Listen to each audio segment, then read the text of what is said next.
Water melon smoothie ఎలా చేసుకోవాలో చూసుకుందాం. ఒక జ్యూసర్లోకి పావు కప్పు షుగర్ వేసుకొని ఫైన్గా పౌడర్ చేసేసాలి దీన్ని. ఫ్రెండ్స్, ఇది 2.5 కిలోల పుచ్చపండు.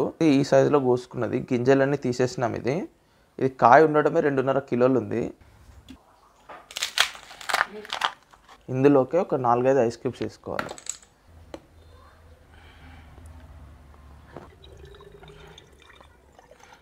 ఒక 200 ml కొబ్బరి నీళ్ళని వేస్తున్నాం.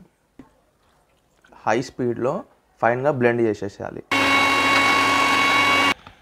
ప్రతి గ్లాస్కి 3 ఐస్ క్యూబ్స్ వేసుకోండి. వీడియోకి ఒక లైక్ వేసుకోండి. టేస్ట్ చూద్దాం ఏ విధంగా వచ్చిందో. బాగా వచ్చింది ఫ్రెండ్స్, స్వీట్గా. వాటర్ మిలన్ ఫ్లేవర్ ఇంకా తెలుస్తుంది. కోకోనట్ వాటర్ వేసాం కదా, రిఫ్రెషింగ్ ఉంది, చాలా కూల్గా. మీరు కావాల్స్తే కాస్తంత మింట్ లీవ్స్ ఇంకా సబ్జీ గింజలు కూడా యాడ్ చేసుకోవచ్చు ఇందులోకి, చాలా బాగా వస్తుంది. సమ్మర్ స్పెషల్గా నేను ఛానల్లో మ్యాంగో లస్సీ పెట్టాను, వర్జిన్ మొజిటో పెట్టాను, పప్పాయ జ్యూస్ పెట్టాను, మస్క్ మిలన్ జ్యూస్ పెట్టాను. షార్ట్స్లో అవైలబుల్ ఉంటుంది, వెళ్ళి స్క్రోల్ చేసి చూసేసేయండి. ఛానల్ని ఇదివరకు సబ్స్క్రైబ్ చేసుకున్నట్లయితే తప్పకుండా అభిలాష్ చంద్ర ఫుడ్ అండ్ ఛానల్ సబ్స్క్రైబ్ చేసుకోండి.